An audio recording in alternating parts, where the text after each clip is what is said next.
तो इससे पहले वाली क्लास में अपन ने पढ़ा था कूलाम का नियम और वहां से प्रूफ किया था कि निर्वात में लगने वाला विद्युत बल माध्यम में लगने वाले विद्युत बल से हमेशा ज्यादा होता है। उसके बाद क्वेश्चन बनता है कि सिद्ध कीजिए कि कूलाम का नियम न्यूटन के तीसरे नियम की पालना करता है। अब इसके बाद क्वेश्चन पूछते हैं कूलाम के नियम की सीमाएं लिखो। तो कूलाम के नियम से संबंधित कुछ इंपॉर्टेंट पॉइंट है वो बता देता हूं मैं। पहला पॉइंट,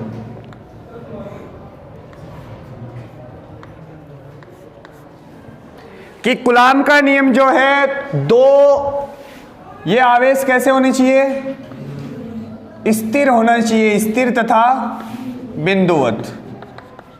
स्थिर और कैसे होनी चाहिए, बिंदुवत।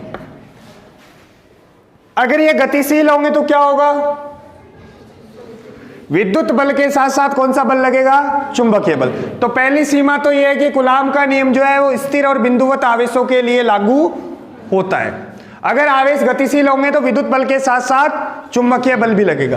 फिर है दोनों आवेशों के बीच की जो दूरी है वो कितनी होनी चाहिए, 10 की घात -15 मीटर से ज्यादा।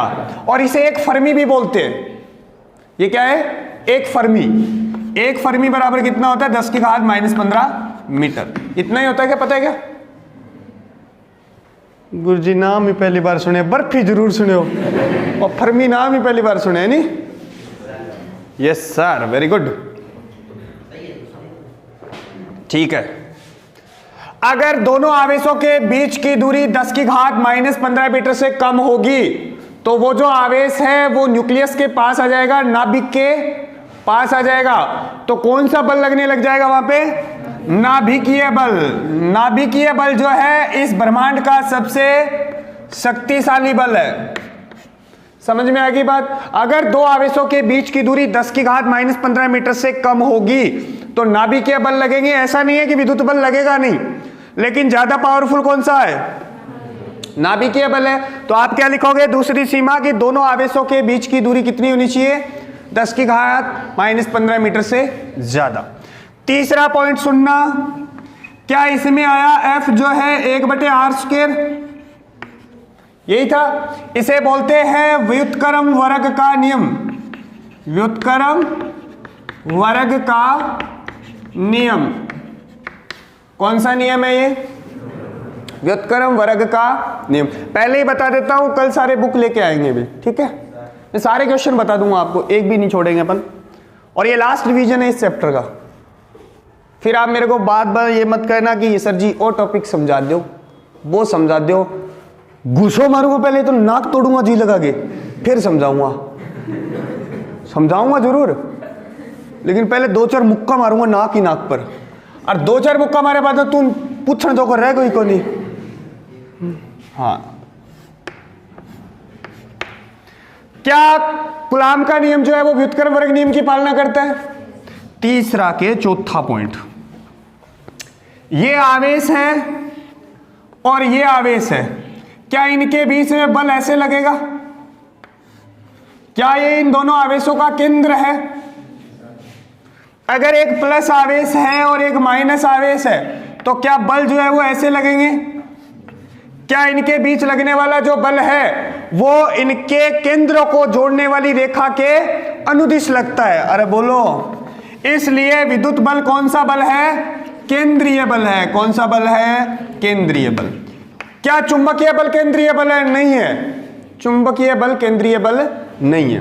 ये पॉइंट नंबर 4 हो गया। और पॉइंट नंबर 5 सुनो, क्या आपके पास ये आया F12 बराबर -F21, बोलो रे।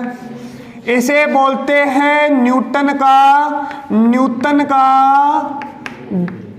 तीसरा नियम। तीसरा, भैया न्यूटन के बारे में उल्टा सीधा स्टेटस ना लगाओ थे, पेड़ गिर जाएगा और वो रह जाएगा और मैं मारूंगा एक दिन। मेरे लिए तो न्यूटन भगवान है। अरे अपनी तो दुकान चला भाई साहब, न्यूटन हो। मैं तो अगरबत्ती और करूं सवेरे सवेरे उठ के, कौन चलेगा भाई साहब तू बता? ये फिजिक्स का भगवान है वो, तो मेरे लिए भी भगवान है, क्योंकि अपनी तो रोजी रोटी चले भाई जी। चौक रगड़ा आप तो उल्टा सीधा ना लगाया करो, पेड़ पड़ जाते तो निपट जाती फाइल। निपटगी मैं एक आधे नीचे फेंक दूंगा, ऊपर हूं। हाँ लगा हुआ है, समझ गया? समझ गया रे? एक पॉइंट और रह गया, हम द्विवस्तु अंतःक्रिया। द्विवस्तु अंतःक्रिया, टू बॉडी इंटरएक्शन। ओ तेरी माँ, अंग्रेज पाक्यो। द्विवस्तु अंतःक्रिया, इसका मतलब है देखो, एक आवेश ये रहा, दूसरा आवेश ये रहा, तीसरा आवेश ये रहा। यहां एक आवेश है, अगर इस आवेश और इस आवेश के बीच में 10 न्यूटन का बल लग रहा है, कितना? 10 न्यूटन का, तो वो इन बलों से प्रभावित नहीं होता, वो इन बलों से प्रभावित नहीं होता। इसे क्या बोलते हैं? द्विवस्तु अंतःक्रिया। बात समझ में आ गई? क्या समझ में आया? अगर इस आवेश और इस आवेश के बीच में बल लग रहा है कितना? 10 न्यूटन, तो वो इन आवेशों से प्रभावित नहीं होता। यानी कि दो आवेशों के मध्य लगने वाला बल अन्य आवेशों से प्रभावित नहीं होता। इसे ही क्या बोलते हैं? द्विवस्तु अंतःक्रिया। बोलो, बात समझ में आ गई क्या? ये सारे पॉइंट बता दिए मैंने। पहला पॉइंट, दोनों आवेश कैसे होनी चाहिए? स्थिर और बिंदुवत। दोनों के बीच की दूरी कितनी होनी चाहिए? ज्यादा। और ये व्युत्क्रम वर्ग नियम की पालना करता है, केंद्रीय बल है, न्यूटन के तीसरे नियम की पालना करता है, और ये द्विवस्तु अंतःक्रिया। चले आगे। फिर आगे है आवेशों के निकाय के कारण विद्युत बल। ये टॉपिक छूट गया ना? आवेशों के निकाय के कारण विद्युत बल।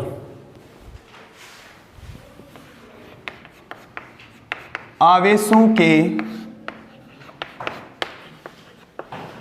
निकाय के कारण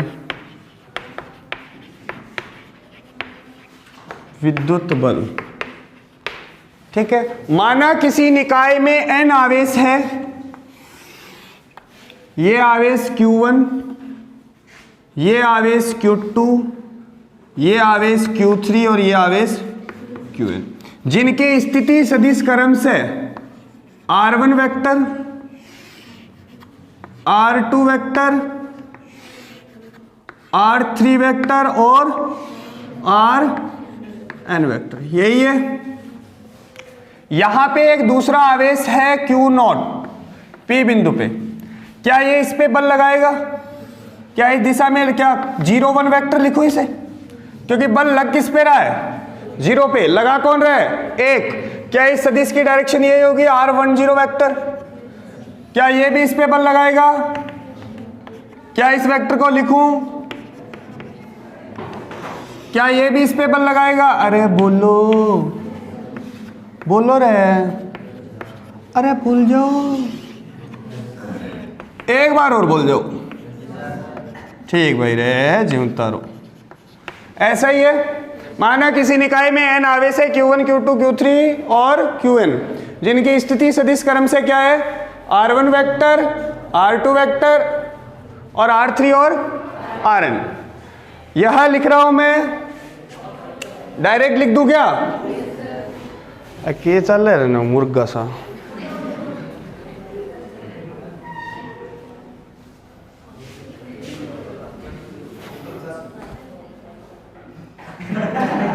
हाँ इसलिए थाने दांत काट रहा हूं, मतलब है। क्या लिखूं? F01 वेक्टर क्या होगा? K होगा।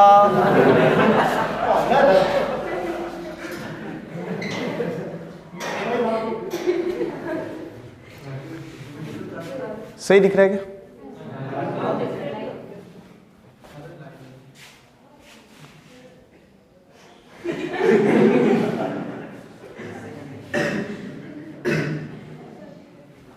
हाँ, ओके ओके, जानवर है?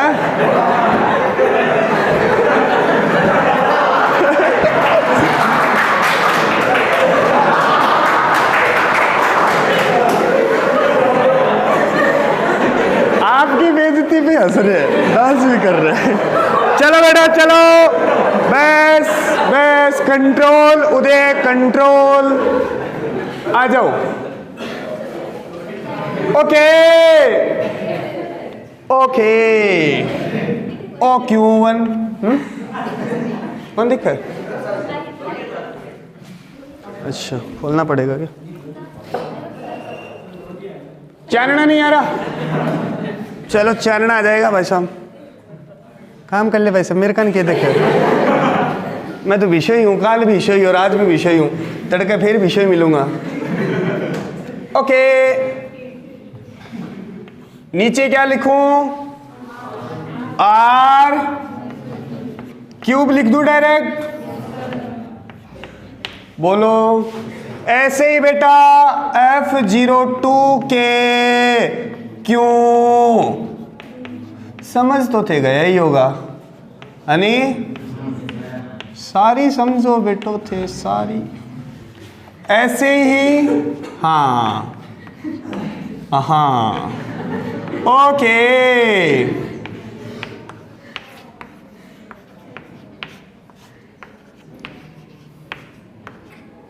हाँ भाई बता लियो कमी न आ जा, चुगल कितना ही ठुका लियो चागनो न्यू कह देनी आओ आज पाठ पढ़े ओहो। हाँ चुगला इतना लंबा लंबा चेप दे समो ना से आग लियूं।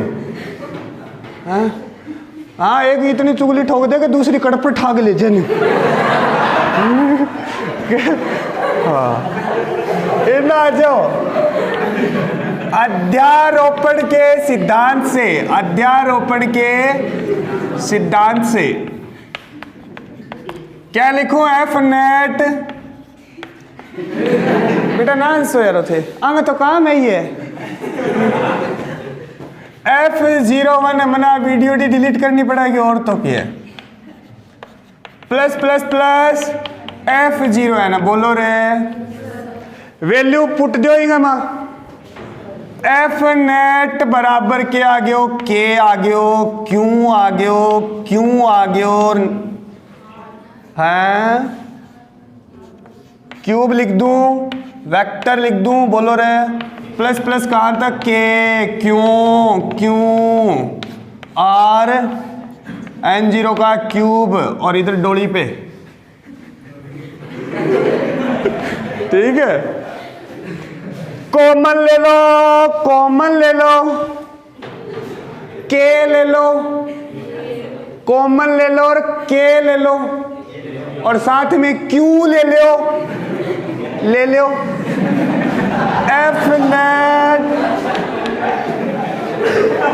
ओके। और टॉपिक तो चले जाएगा, दांत दांत बचेगा गेला और बाकी बचा खुचा मैं टेस्ट लूंगा, जब तोड़ दूंगा तो समझ लियो इनने। ओके के बचेगा और अंदर है Q1 बटे R10 का क्यूब और 10 प्लस Q2 R20 को क्यूब, अरे बोलो प्लस प्लस प्लस क्यों,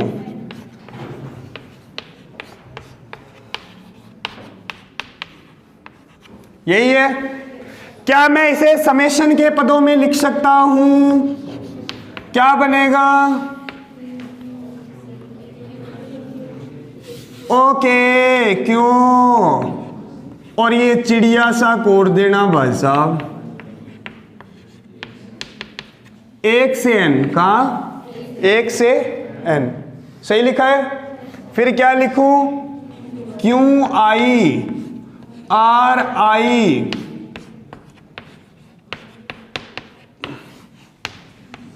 ये आंसर हो गया, बोलो समझ गए। इसके बाद टॉपिक क्या है? विद्युत क्षेत्र रेखाएं, यही है क्या? विद्युत क्षेत्र, सॉरी विद्युत क्षेत्र।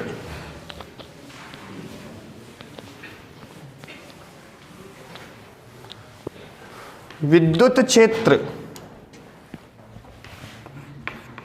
चैप्टर का नाम भी विद्युत क्षेत्र है। विद्युत क्षेत्र सुनना, मान लो ये आवेश है या आवेश का निकाय है, क्या है ये? इसमें बहुत सारे आवेश हैं, ठीक है। अब इसमें एक दूसरा आवेश लेके आऊं तो क्या वो बल का अनुभव करे? उस क्षेत्र को क्या बोलते हैं? इस आवेश या आवेश का विद्युत क्षेत्र क्या है? समझ में आएगी बात? आवेश या आवेशों के निकाय के चारों ओर का वह क्षेत्र, चारों ओर का वह क्षेत्र जहां दूसरा आवेश लाने पर विद्युत बल का अनुभव करे उसे क्या बोलते हैं? आवेश या आवेशों के निकाय का विद्युत क्षेत्र। अब बात करते हैं विद्युत क्षेत्र की तीव्रता। ठीक है, E वेक्टर बराबर क्या होता है? F वेक्टर बटे ये। ठीक है, इसे बोलते हैं बेटा टेस्ट चार्ज यानी कि परीक्षण आवेश। परीक्षण आवेश, परीक्षण आवेश। 10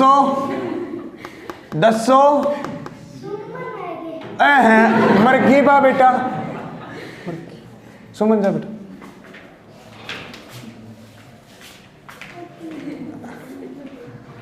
बटा आ गया बिना ही मुंह धोया।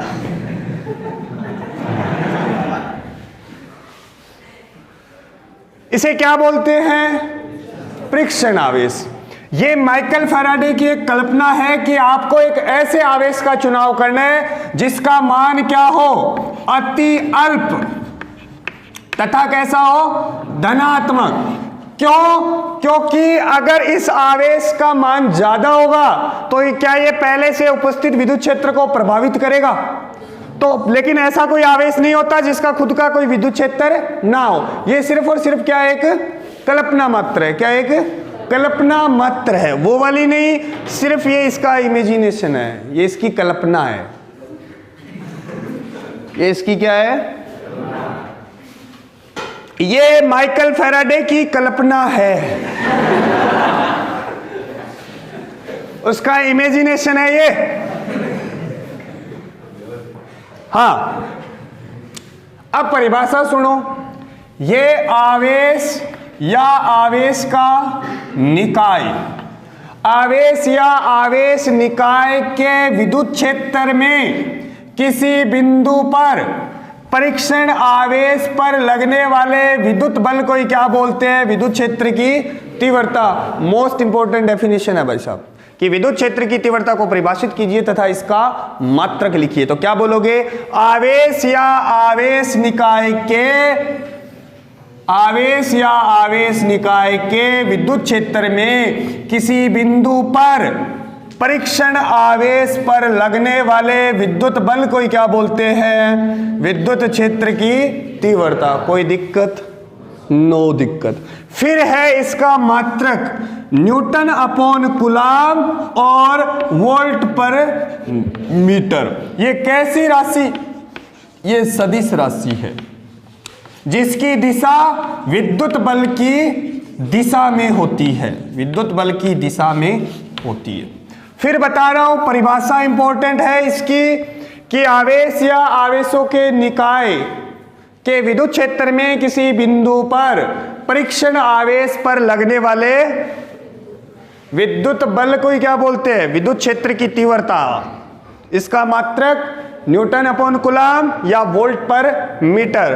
कैसी राशि है ये? सदिश राशि है जिसकी दिशा विद्युत बल की दिशा में होती है। बोलो रे। अब इससे संबंधित कुछ इंपॉर्टेंट पॉइंट है वो सुनो। धनात्मक आवेश के कारण विद्युत क्षेत्र की दिशा त्रिज्यीय बाहर की ओर होती है। बोलो क्यों? क्या है यहाँ पे? Greater than zero. अगर होता negative, Q less than zero होता तो क्या दिशा त्रिज्यीय अंदर की ओर होती? समझ गए?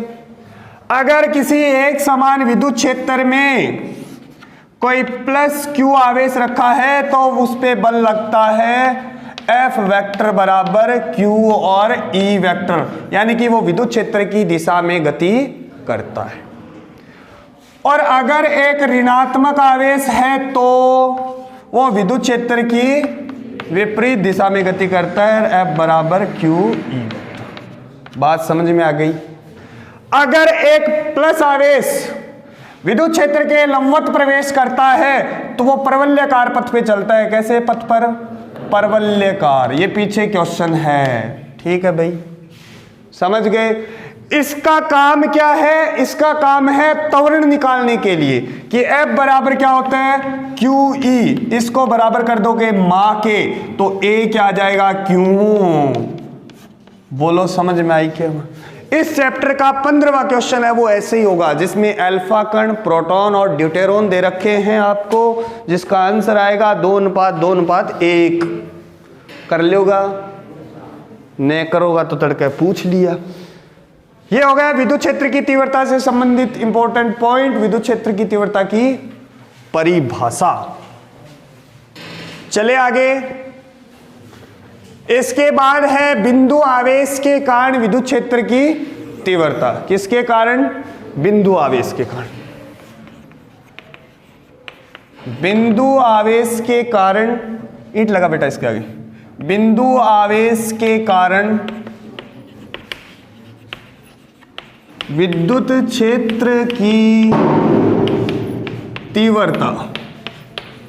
ठीक है, माना एक बिंदु आवेश है Q, O पे रखा गया है, इससे R दूरी पर एक पॉइंट है P, जहां आपको विद्युत क्षेत्र की तीव्रता की गणना करनी है।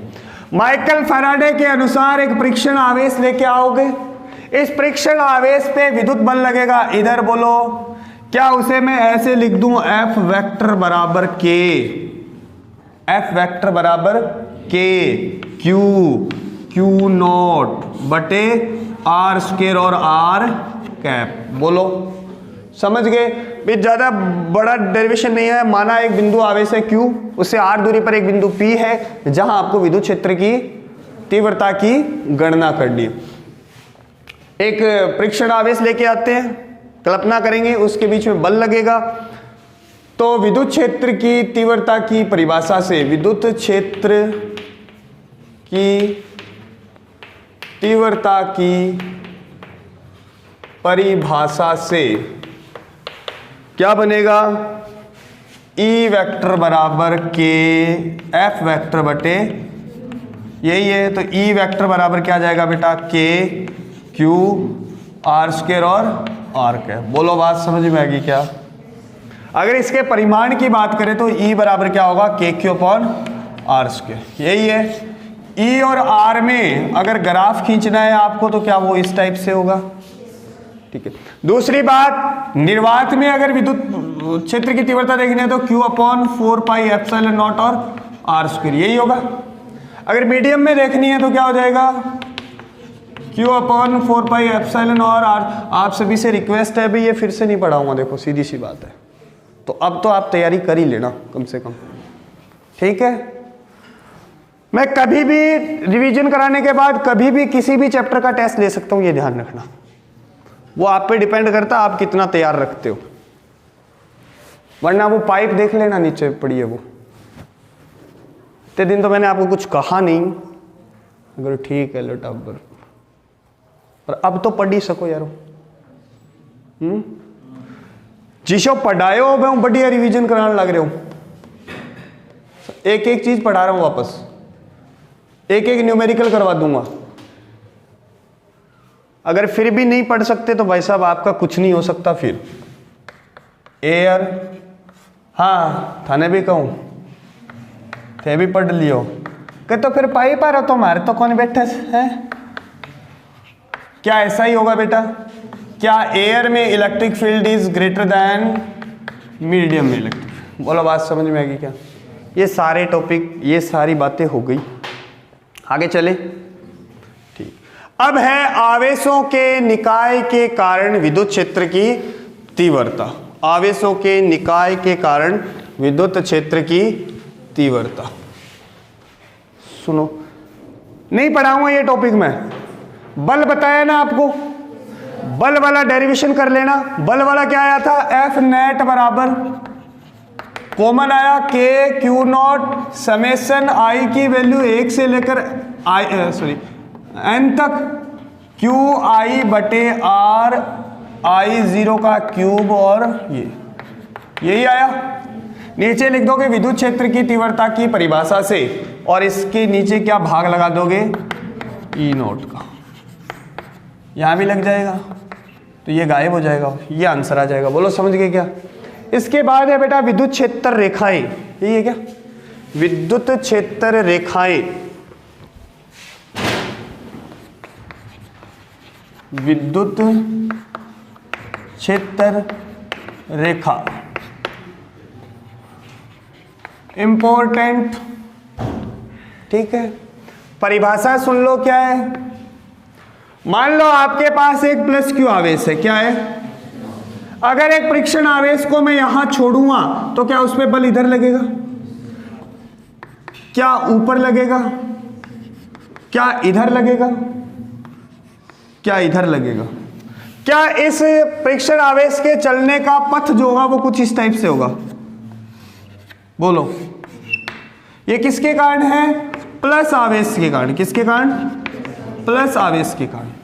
दूसरा, अगर अकेला माइनस आवेश है तो ऐसे ही चलेगा वो, बोलो। अगर ऐसा है, एक प्लस है और एक माइनस है, यहां टेस्ट चार्ज को रख दिया, ये कहेगा मेरे से दूर जा, ये कहेगा मेरी ओर आ, तो क्या इसका पाथ जो वो कुछ इस टाइप से होगा। अरे बोलो,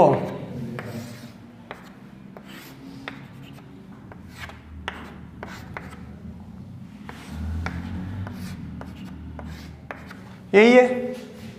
अब परिभाषा सुनो, जब किसी आवेश या आवेशों के निकाय से उत्पन्न विद्युत क्षेत्र में परीक्षण आवेश को रखा जाता है तो परीक्षण आवेश जिस काल्पनिक पथ पे चलता है उसे क्या बोलते हैं, विद्युत क्षेत्र रेखाएं। मैं फिर बता रहा हूं, ऐसे पूछेगा विद्युत क्षेत्र रेखाएं की परिभाषा तथा इसके कोई दो गुण लिखो। तो परिभाषा क्या है, आवेश या आवेशों के निकाय के विद्युत क्षेत्र में किसी परीक्षण आवेश को रखा जाता है तो परीक्षण आवेश जिस काल्पनिक पथ पे चलता है उसे क्या बोलते हैं, विद्युत क्षेत्र रेखाएं। अब इसके गुण, पहला गुण ये रहा कि धनात्मक आवेश के कारण विद्युत क्षेत्र रेखाएं त्रिज्यी बाहर की ओर, ऋणात्मक आवेश के कारण त्रिज्यी अंदर की ओर। अगली प्रॉपर्टी, अगर आप इस पे स्पर्श रेखा खींचते हो तो वो आपको क्या बताती है, उस बिंदु पर विद्युत क्षेत्र की दिशा। विद्युत क्षेत्र रेखाओं पर खींची गई स्पर्श रेखा उस बिंदु पर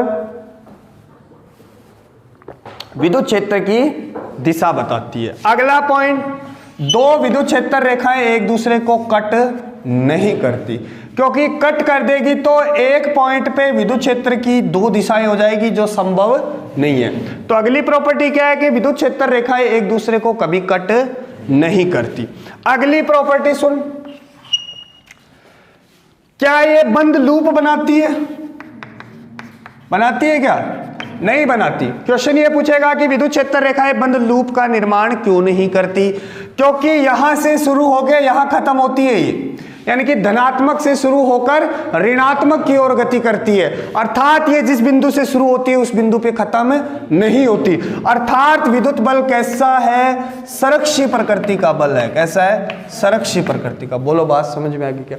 अगली प्रॉपर्टी, क्या विद्युत क्षेत्र रेखाएं सिकुड़ रही है, संकुचित हो रही है। जब विद्युत क्षेत्र रेखाएं लंबाई के अनुदिश, हाँ, जब विद्युत क्षेत्र रेखाएं लंबाई के अनुदिश सिकुड़ने का प्रयास करती है तो वो विजातीय आवेशों में क्या बताती है, आकर्षण को बताती है। अरे बोलो, किसको बताती है, आकर्षण को। अगर जैसे ये प्लस आवेश है और ये प्लस आवेश है तो क्या विद्युत क्षेत्र रेखाएं ऐसे ही होगी, क्या ये लंबाई के लंबवत फैलने का प्रयास कर रही है।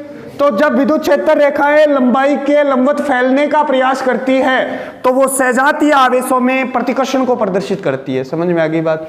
अगली बात, अगर एक इलेक्ट्रिक फील्ड ये है, अगर इनके बीच की दूरी बराबर है तो ये एक समान विद्युत क्षेत्र होगा। कैसा होगा, एक समान विद्युत क्षेत्र। बोलो, ये भी समझ में आ गई बात। अगर ऐसा है, यहां पर विद्युत क्षेत्र रेखाएं पास पास में है और यहां पर विद्युत क्षेत्र रेखाएं दूर दूर है, तो बताओ कौन सा इलेक्ट्रिक फील्ड ज्यादा होगा, ऊपर वाला। यानी कि विद्युत क्षेत्र रेखाएं जितनी पास पास होगी विद्युत क्षेत्र का मान उतना ही ज्यादा होगा, और जितनी ज्यादा दूर दूर होगी विद्युत क्षेत्र का मान उतना ही कम हो। एक बार और बता देता हूं विद्युत क्षेत्र रेखाओं की परिभाषा। विद्युत क्षेत्र रेखा की परिभाषा क्या है कि आवेश या आवेशों के विद्युत क्षेत्र में जब किसी परीक्षण आवेश को रखा जाता है तो परीक्षण आवेश जिस काल्पनिक पथ पे चलता है उसे क्या बोलते हैं, विद्युत क्षेत्र रेखा। धनात्मक आवेश के कारण त्रिज्यी बाहर की ओर, ऋणात्मक आवेश के कारण त्रिज्यी अंदर की ओर। विद्युत क्षेत्र रेखाओं पर खींची गई स्पर्श रेखा उस बिंदु पर विद्युत क्षेत्र की दिशा बताती है। दो विद्युत क्षेत्र रेखाएं एक दूसरे को कभी कट नहीं करती। अगर कट कर गई तो एक बिंदु पर विद्युत क्षेत्र की कितनी डायरेक्शन हो जाएगी, 2, जो संभव नहीं है। क्या ये बंद लूप का निर्माण करती है, नहीं करती। क्यों? क्योंकि ये धनात्मक से शुरू होकर ऋणात्मक की ओर गति करती है, अर्थात ये जिस बिंदु से शुरू होती है उस बिंदु पर खत्म नहीं होती। अर्थात ये किस प्रकृति का बल है, संरक्षित प्रकृति का बल है। ठीक है। अगला पॉइंट है कि विद्युत क्षेत्र रेखाएं अगर लंबाई के अनुदिश सिकुड़ने का प्रयास करती है तो वो किसको बताती है, आकर्षण को। अगर लंबाई के लंबवत फैलने का प्रयास करती है तो वो किसको बताती है, प्रतिकर्षण को। ठीक है। अगर विद्युत क्षेत्र रेखाओं के बीच की दूरी बराबर है तो वो कैसा विद्युत क्षेत्र होगा, एक समान। अगर ऐसा हो और ऐसा हो तो ऐसे में विद्युत क्षेत्र ज्यादा होगा, यानी कि विद्युत क्षेत्र रेखाएं जितनी पास पास होगी विद्युत क्षेत्र का मान उतना ही ज्यादा होगा। इसके बाद है शायद डायपोल, विद्युत द्विध्रुव, यही है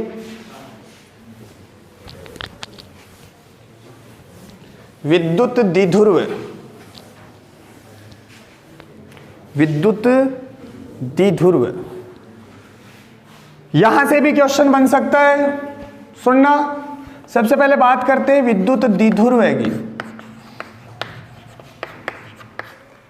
ठीक है। एक होता है विद्युत द्विध्रुव, एक होता है विद्युत द्विध्रुव आघूर्ण। पहले मैं विद्युत द्विध्रुव बता रहा हूं।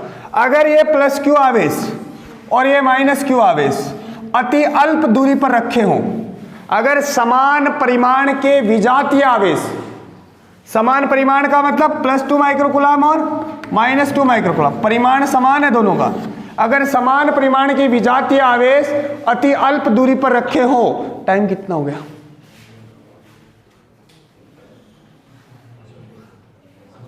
कितने बजने में, कोई बात नहीं, मैंने आज सुबह क्लास ले ली उधर, अब नहीं जाऊंगा मैं, बैठ पानी लियो, चल मैं पी लूंगा थोड़ी देर बाद। सुनना, विद्युत द्विध्रुव क्या है, अगर समान परिमाण के विजातीय आवेश अति अल्प दूरी पर रखे हैं तो उसे क्या बोलते हैं, विद्युत द्विध्रुव। इनके बीच की दूरी कितनी होती है, 2a। ये इसका क्या है, सेंटर। ये इसका क्या है, निरक्ष। क्या ये, निरक्ष। और ये इसका क्या है, अक्ष। अगर आपसे परिभाषा पूछे विद्युत द्विध्रुव किसे कहते हैं तो आप विद्युत द्विध्रुव की लिख के आना, विद्युत द्विध्रुव आघूर्ण की मत लिख देना, ये ध्यान रखना। अगर समान परिमाण के विजातीय आवेश अति अल्प दूरी पर रखे हैं तो इसे क्या बोलते हैं, विद्युत द्विध्रुव। दोनों आवेशों के बीच की दूरी 2a लेंगे अपन। ठीक है, चलो आगे।